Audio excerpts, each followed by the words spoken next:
purpose of this video is to try and help you figure out some of the mysteries that are involved with scrape hunting for white-tailed deer during the rut. Right now, it's the 19th of April, and most people would think this is a pretty strange time to be out looking for scrapes. But I think that probably this is one of the best times of all, if you're a serious whitetail hunter, to start doing the job. Now, we happen to be out turkey hunting and spent the morning turkey hunting, and now what I'm doing is scouting whitetails. And we're going to try to do something here that I don't think's ever been done on video. Usually when you do a hunting video, you have to do an awful lot of setting things up and finding your locations. And I want to try something here which I think will prove a point. We've come to this spot. I know the area roughly. I hunted turkeys here last year. And we're going to do this cold turkey, if you'll pardon the pun, and see if we can show you how we would actually scout out a situation and look for scrapes and look for the right area to hunt and look for a place to put your stand, whether it's a ground stand or a tree stand, for the coming fall season. What we got here is a very large river over here that's large enough and deep enough so that when the deer do cross it, it's in very far apart, shallow areas. At this end, we've got a very high bench, an open meadow, and a county road. And so what you have here is you have a natural funnel. You have a, probably 150-yard wide strip of timber. Here is posted property. That's what the blaze orange mark on the tree means in Montana. That means posted. No cattle in it. Nobody's allowed to hunt in it. It makes an excellent bedding area. On this side, you've got a cattle ranch, and it's been pretty hard grazed. But over to my left, north of here, big irrigated alfalfa fields, major feed source for the deer. It's my assumption that the deer will bed here where they have protection and where they have thick cover, and that they'll cross this fence, and that they'll go out towards the alfalfa. It's a natural funnel. Before I hunt scrapes, I hunt funnels. Go find the funnel, look for the scrapes in the funnel. They'll be there.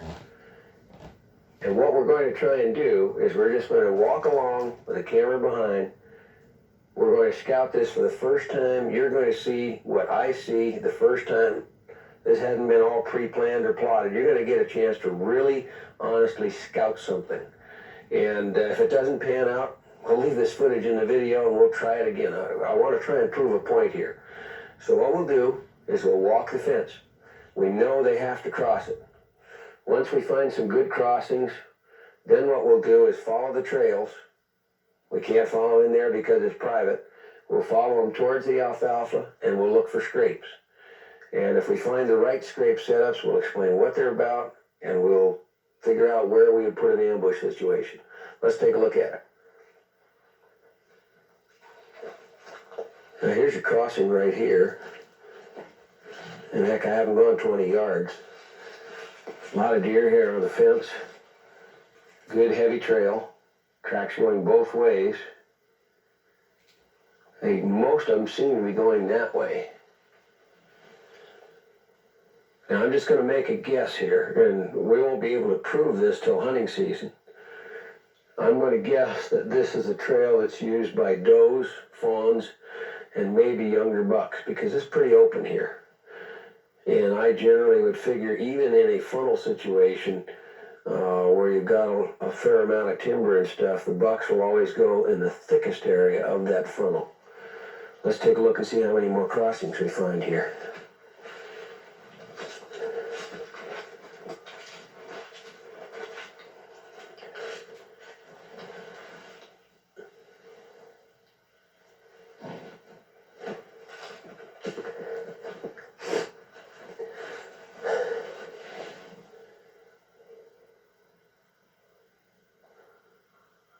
This is just a beautiful, beautiful looking setup here. One thing that's really neat is normally we have a prevailing westerly wind. This fence runs east to west. The deer will be coming out in the evening, heading north. You're going to have a 90-degree crosswind. Now, we are hunting in a pretty bad weather system right now, and it's from the east, which is unusual here, and you can see my wind feather. You know, it's showing us that the wind is this way, but even if it comes out of the east, you've got a 90-degree crosswind here. I've already found 2 more crossings here. There's 2 of them right together here, and I noticed on this one, the tracks are mostly going to the feeding area. Now, we're thinking of feeding area because even in the rut, although the bucks don't feed much, they mostly chase does, the does feed. So if the does go to feed, the bucks chase them there. And I'm going to check out the rest of this fence. I'm expecting, based on experience, to find bigger tracks closer to the brush over by the bench. Then I'll follow the trails and look for scrapes. And from experience, again, I know where to look for scrapes. And we'll do this unrehearsed cold turkey. We'll see what we can find. And if you don't find last fall scrapes, it may not be a good place to try and hunt next year during the rut.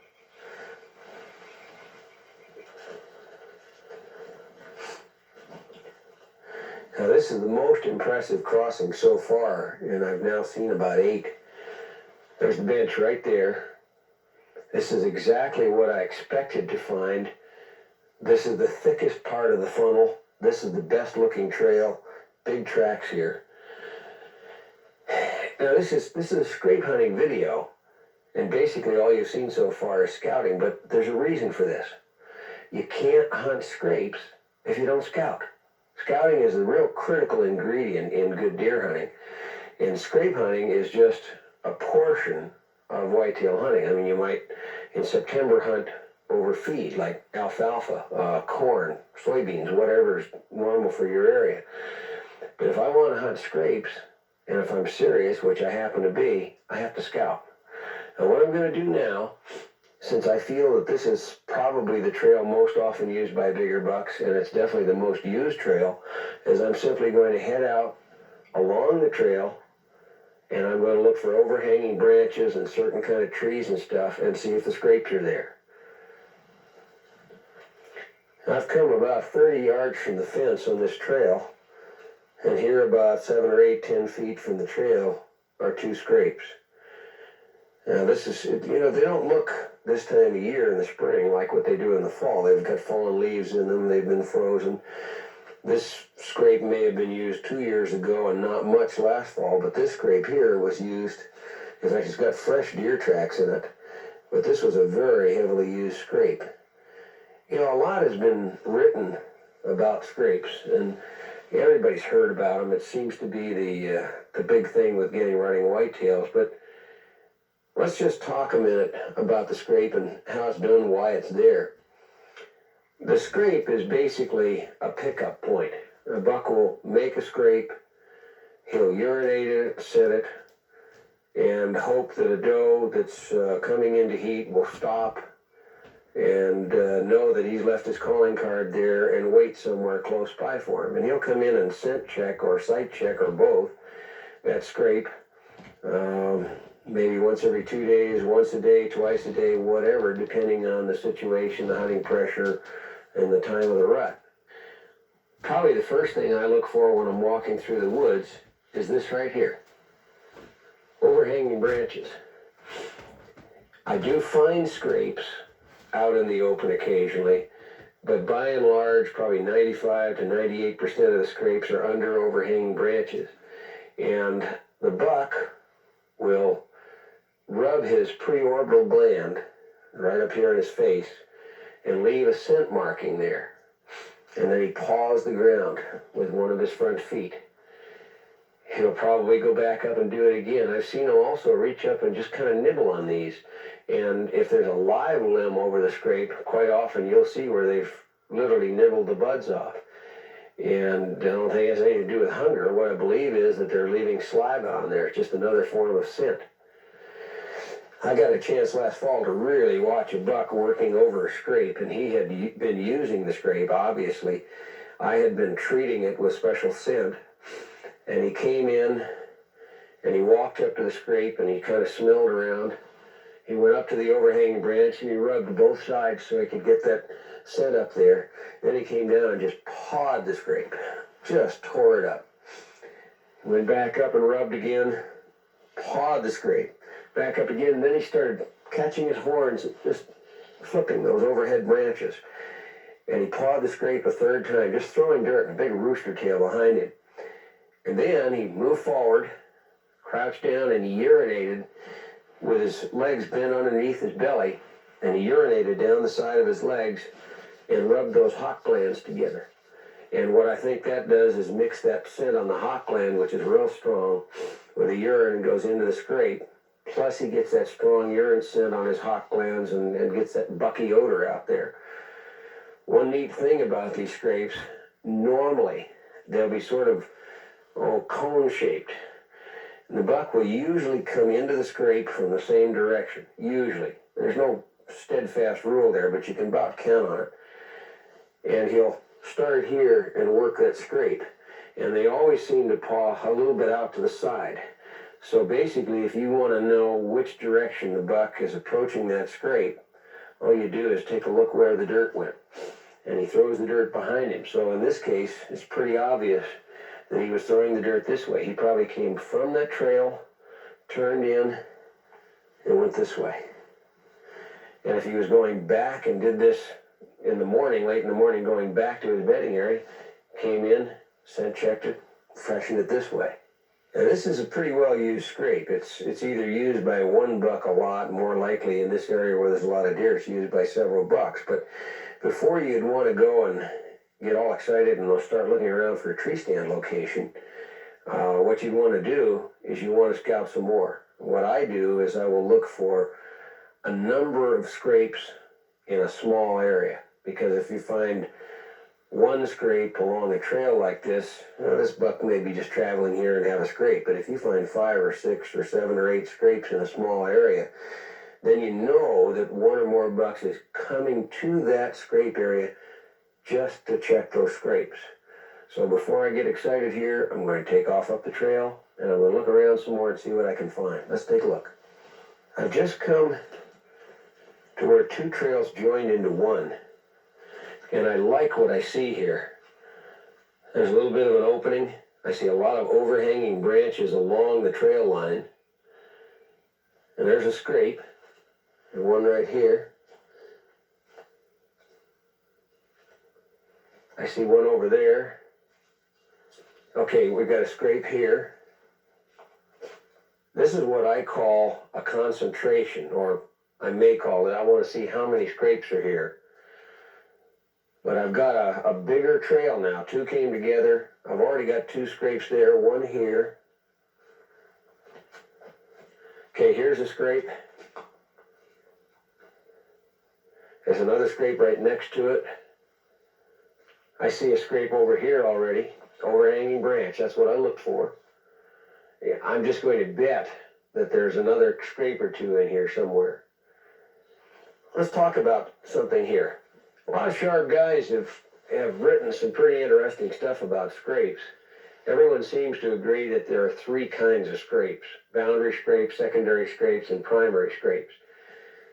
I don't disagree with that at all. It's a little hard, I think, to put on labels and to walk up to a scrape and say, oh, this one here is a secondary scrape. But what I found is that when the deer start to get interested in the rut, I'll find what everyone agrees are boundary scrapes. And these will be an occasional scrape, usually in the same spot every year, somewhere on the buck's boundary, on the trails he walks. Same thing with, I find rub lines on those trails.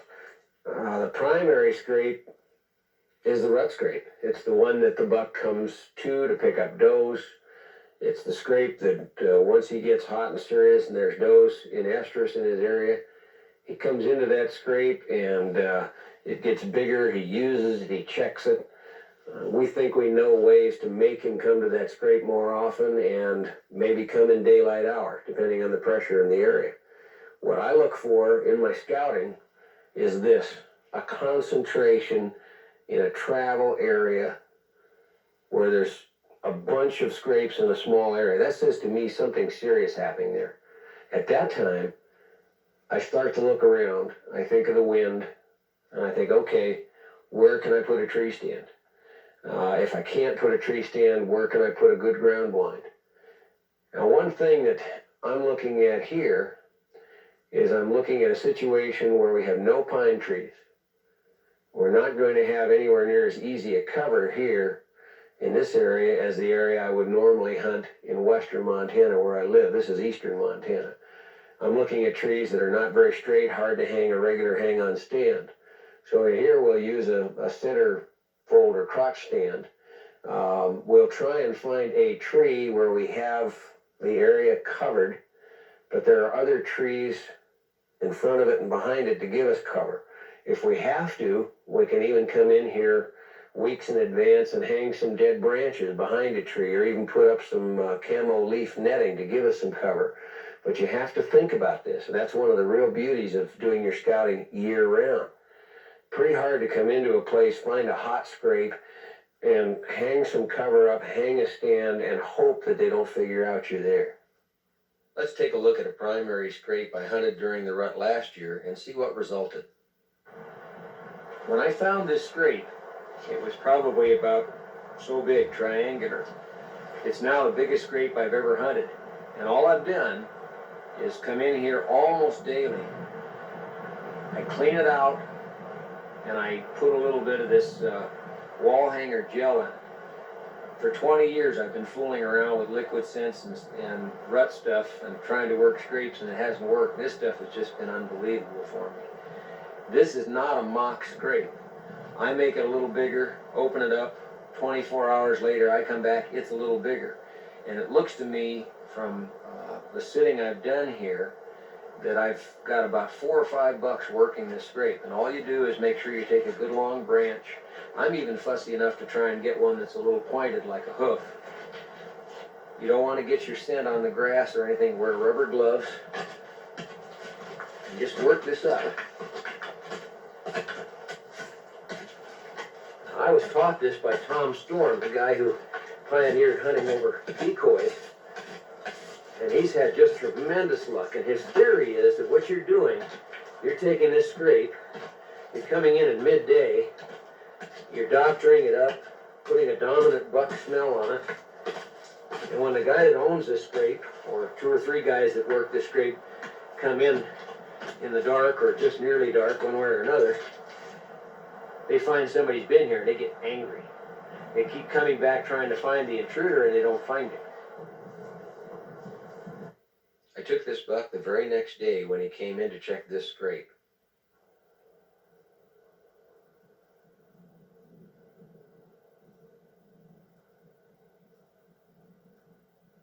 Where do you look for scrapes? It's a good question. You've got to keep in mind something. What I'm saying here are my opinions. They're based on experience, but I do not claim to be the world's leading expert on whitetails, far from it. I learn every single day I go out hunting. I learn something new. Believe me, there's lots of other techniques and methods that work well. I'm just telling you what has worked well for me. I hunt funnels. I've said that already, and I'll say it again and again if I have to. And what I find is this. A funnel is just a super way to find an area where deer have to come into it. A funnel is just what the name implies. It's something that causes deer in a wide area to funnel down and have to go through a narrow area. And it's generally open terrain versus thick. Deer stay in thick. Why would a buck, in my opinion, put scrapes in a funnel? Because the scrapes have to be put where the does are. I mean, no sense in putting scrape in the middle of a plowed field because there's going to be a doe out there. The does are forced, because of their bedding area, the terrain, and the feed area, to funnel down into this narrow spot. It's only 100 yards wide, probably. The buck puts the scrape here because he knows that the maximum number of does are going to come by that scrape. So instead of me going out and trying to find a scrape, I go out and look for a funnel in an area where there are deer. That's kind of important. And then what I do is say, okay, the deer are funneling through here. The buck, in all probability, is going to put some scrapes here. And the nice part is I don't have to search a piece of woods that's 3 miles long and a mile wide. I'm searching a piece of woods that's 100 yards wide and a quarter of a mile long. If you're hunting in an area where there aren't a lot of deer, just zigzag back and forth through your funnel. Good time to do it in the spring too, because you're not alerting those deer to unusual activity. You are, but they aren't going to worry about it 4 months or 5 months later. Here, since there are a lot of deer, I'm following defined trails. The does use the defined trails more than the bucks do. That's where the buck will put the scrape. Another thing is really neat is if you take those trails from that fence crossing and follow them, you'll probably find that they start to come together. It's just kind of the way things are. That point where they come together is even more likely to have scrapes. And no doubt, as I finish scouting this out, I'm going to find even better scrapes than these here. But I've definitely marked this in my mind for next fall. I've got an area here with about a dozen heavily used scrapes in a very small, I don't know, probably 80 yard by 80 yard square here. And your next job, there's a scrape right over there. Didn't even see that one. Your next job is going to be to decide, okay, can I take him from a tree stand or a ground blind? Which way is he coming in? How is he going to do it?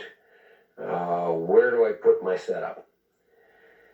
That's a tough decision. It really is. It's awfully hard. And the more gun pressure or bow pressure or any kind of hunting pressure you have, the more critical it's going to be. There isn't going to be a lot of pressure on this particular ranch this fall. There will be some gun hunters here. I'll be bow hunting here.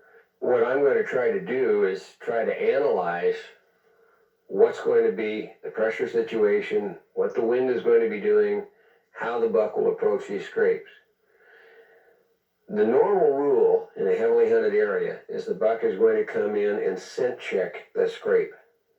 He's going to scent for human predator danger. He's going to scent to see if there's any doe deer scent on the air. And he'll probably come in anywhere from 60 to 120 yards downwind. And in that kind of a case, you certainly can't be sitting over the scrape or he's going to have your number. If you can get in a situation like this funnel, where you have a 90-degree crosswind and a narrow funnel, you probably can't come in downwind from you. He's going to have to come in crosswind. He's going to have to follow the route of travel between bedding and feeding where the does go. What I would do in this situation, because I really think the buck is going to be going crosswind, is make sure I set up on the west side or the downwind side of the scrapes, or if I have some indicator, large, heavy, deep buck tracks seeming to use one central trail coming in, I'll try to stay just slightly downwind of that. If I'm in a situation where I know there's pressure and I know the buck can come in downwind to scent check, rather than set up over the scrape, which is sort of the exciting thing to do, what I'll do is I'll try and set up probably 80 yards downwind of the scrape and maybe 15 to 25 yards off to the side of where I hope he'll come through. The way to avoid the problem of this buck scent checking the scrape is to make mock scrapes. And they work. Boy, I sure was not a believer in the beginning, but I had it proven to me by a guy named Tom Storm, a tremendously good whitetail hunter, that mock scrapes really do work. What you do is if you got your scrape here, and that buck is coming in from downwind to check it, you just make some mock scrapes off to the side. Treat them with the right scent mixture, and get him to start following out and hitting those scrapes. And if you've got a good scent, if it's legit stuff that really draws them in, and if he knows his territory and gets around in there sniffing around, he'll find those mock scrapes. If you do them right, he'll use them. So you set up over here. Mr. Buck comes in, scent checks, goes up and uses the scrape, and then goes over and hits the mock scrape. And hits the next one. Bingo, you got it. You just have to remember something. You have better thought processes, a better brain than a white-tailed deer. They've got better sight, They've got that wonderful sense of hearing. They've got tremendous sense of smell. They've got that sixth sense that seems to makes the hair stand up and on end and they leave. But you can outthink them, but you have to do it. You have to study them. You have to think about it. You have to learn. And you have to go out there and try things and see if they work. But the whole idea is to outsmart them. In this particular setup, I much prefer this than to having to do mock scrapes or having to get downwind of the scrape and off to the side. So I'll go out of my way to find a funnel that's narrow and find a crosswind situation so the buck is forced by terrain and by nature to go where I want him to.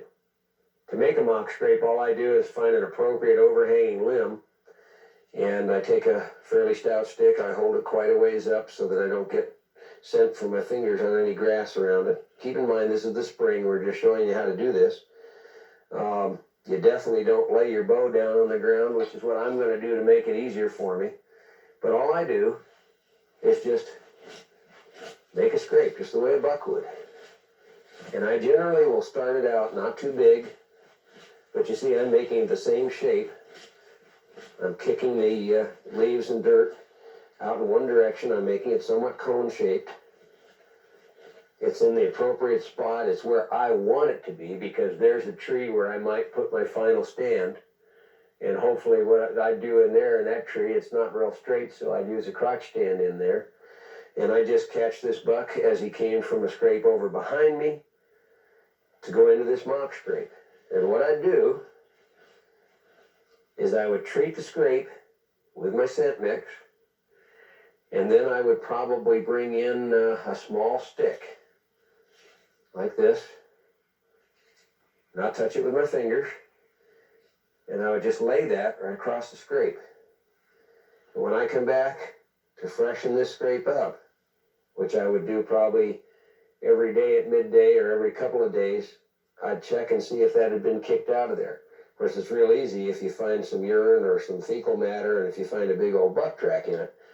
And I'll come back, and the next time I'll open that scrape up, make it a little wider, a little longer, a little deeper, and I'll pour a little more of that mix in there. I want to get this guy mad. I want to get him using this thing. I want to get him coming back to find out what other buck is in his territory making a scrape near one of his. The scent mix that I use is the scent from a buck. It's made from buck glands ground up. It's got buck urine in it, not rabbit urine or water or some of this stuff. I try to get the real McCoy. And I want to leave the scent of a buck. I want this to be an intruder. Now, if I'm in a situation where I can't put a tree stand for one reason or another, then from here I look for a place for a ground blind location. Now that's a real good one right over here. Let's take a look at it.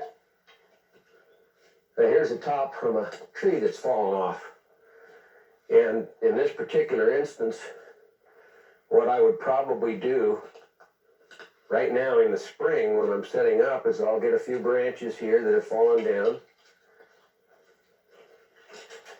Now normally I'd be wearing rubber gloves to do this, but just build a little cover in here.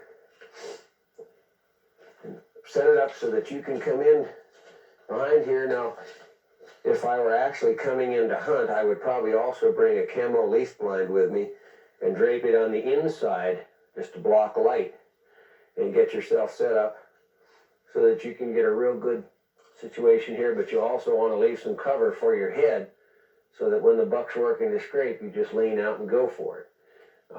I do prefer a tree stand situation simply because the deer are an awful lot less likely to look up, but sometimes you just can't do it if the trees aren't big enough, for example. But this is the way you should start your scrape hunting. You should be doing it in the spring. You should check in the summer, although scrapes are harder to find because grass is growing up through them and everything else. But the best time to me to be out there scouting is where you don't care about disturbing the animals. And remember something, those deer use those scrapes year after year after year. You can count on it. I freshen real scrapes too. And what freshening means is this. I'll find a scrape that's being used. I'll take a stick just like I demonstrated to make a mock scrape, and I'll dig it out a little bit, and treat it with a scent. What you're doing is you're taking the dominant buck that's using that scrape, assuming there are more than one. If there's only one, this really works well. But if there are 2 or 3 bucks using that scrape, you're adding use and another scent of an intruder, and it gets him mad.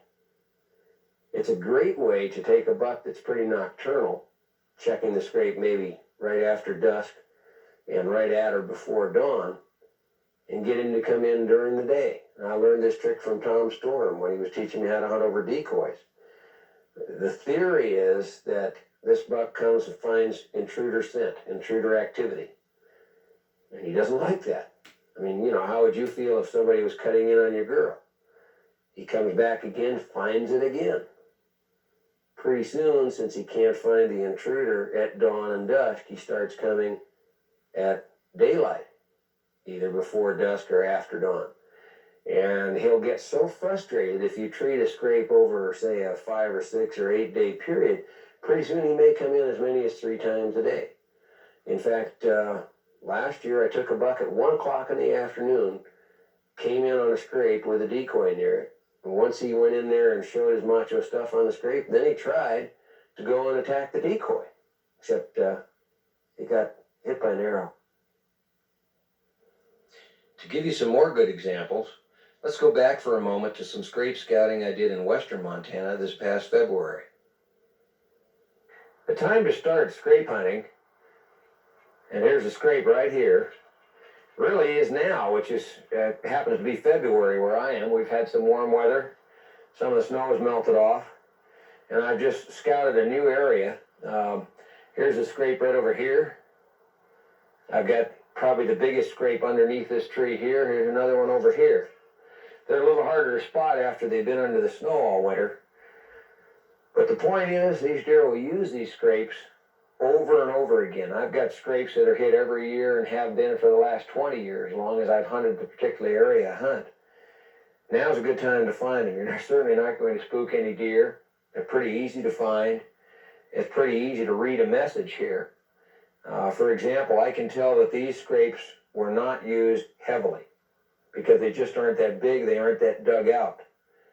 And in scouting this little patch of timber, I've already done that once and came back to check it out again. I found some much bigger, much more heavily used scrapes in some beautiful ambush positions. We'll take a look at some of them.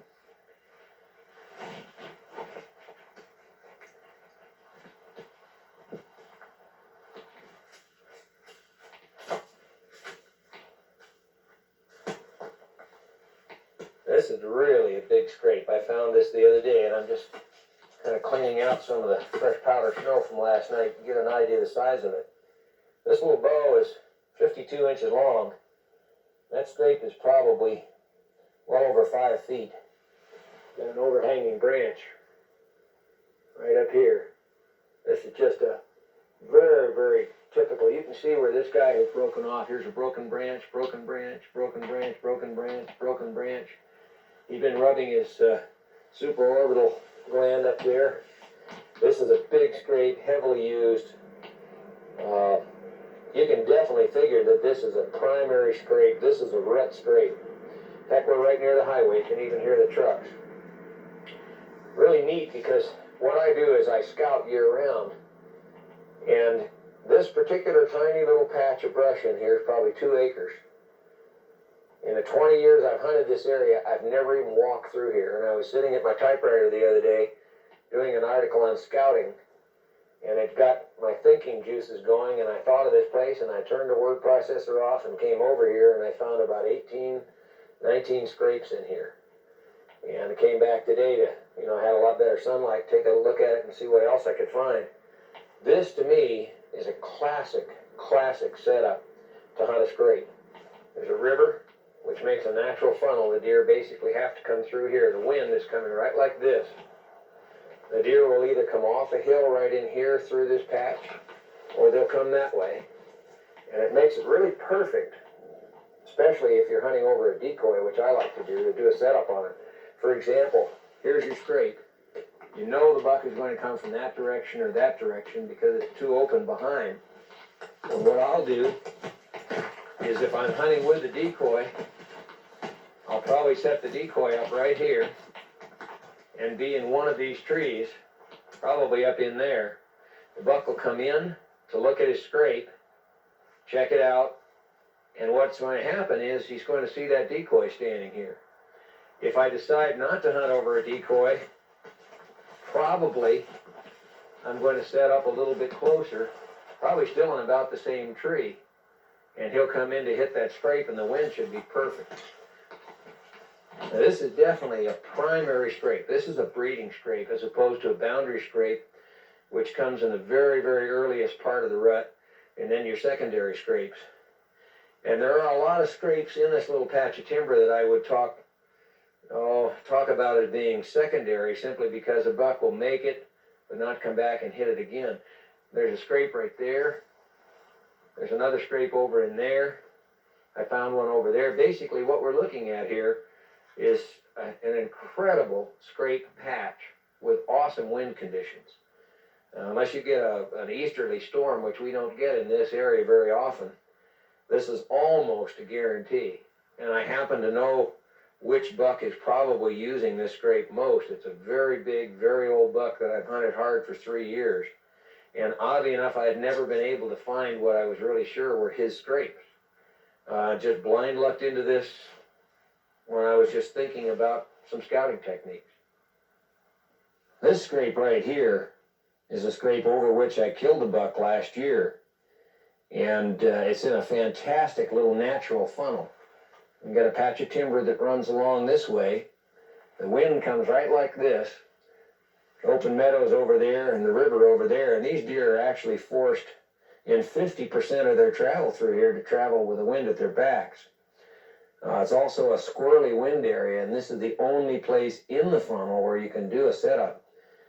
Now this scrape was being used by a number of bucks last year. The one I took in it was a real good one. There's also another very nice buck that's been in this area. I scouted him here all last summer through the fall and photographed him this year. He's very easily identifiable because he had his knee was just literally blasted by a rifle hunter who trespassed on this place. It's a private ranch, and he's now 2 years healed. But he does have, his rack is smaller on one side than the other.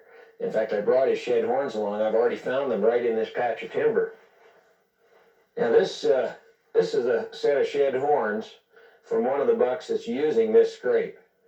I photographed him in the velvet with this rack, and I photographed him just before he dropped the rack, and then we got some video footage of him just after he shed out. You'll notice that this side has 4 points, this is 5. This is the side that was wounded by the rifle hunter, and the knee on him is really something to see, and yet he will scrape with that leg. He stamps his foot. I scouted this deer a lot, and he's probably going to be a pretty darn big buck next year, and probably will have the 5th point on this side because he's over the injury for so long. You can see by the size of the bases, this is a young deer. I happen to know from scouting and from the fact that I know how old he was when he was wounded, this is his 3.5-year-old rack. This is the importance of scouting. And the thing is that when I found this scrape, I found it during the hunting season. I recognized it as a heavily used primary scrape. I treated it with wall hanger and I hunted it. Since then, now, this time of year in February, as soon as the snow's off, I came in here knowing I wouldn't have to worry about spooking game, and I found a half a dozen scrapes in this little patch of timber. Now, this is really a good way to scout this. This scrape was made right up until the ground froze, and deer usually defecate in the scrapes. That's part of their scent leaving and so on. And here's buck tracks, and they've been frozen in there all winter. And you can just look at this, and you can tell that this was a heavily used scrape, because it isn't just a brief little thing so wide. This is a big scrape, definite tracks in it where he scraped and then went and stood and urinated and defecated in it. This is one that you can tell, even in spring scouting, is going to be the place to put a tree stand. And this scrape will be used year after year unless there's a change in like agricultural use or subdivision or something. If this area stays pretty much the same, Scrape will be used year after year, probably by more than one buck. Scouting is something that you've had to do year-round. As soon as this snow goes, I get out and get some exercise, roam around. I'm looking for scrapes from last year. I'm looking for sheds. I find a bedding area like this, and I'll look underneath the trees because the snow is a little lighter around the base of the tree, and a deer can lie there. There's a set. Quite often I'll find two like this. This looks like a nice little rack. Okay, this buck probably dropped a horn right while he was bedding and kicked the other one off, or heck, they could have both fallen off at the same time.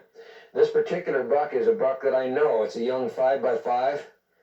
In fact, we've got some footage of him that we took last fall when we were hunting. He was a deer that we could have taken several times. Beautiful little rack. In fact, what I want to do is I'll cut these brow tines off. We call them thumb mashers when we're rattling. And what we really need would be to use a set of horns like this to rattle in the buck that shed them the year before.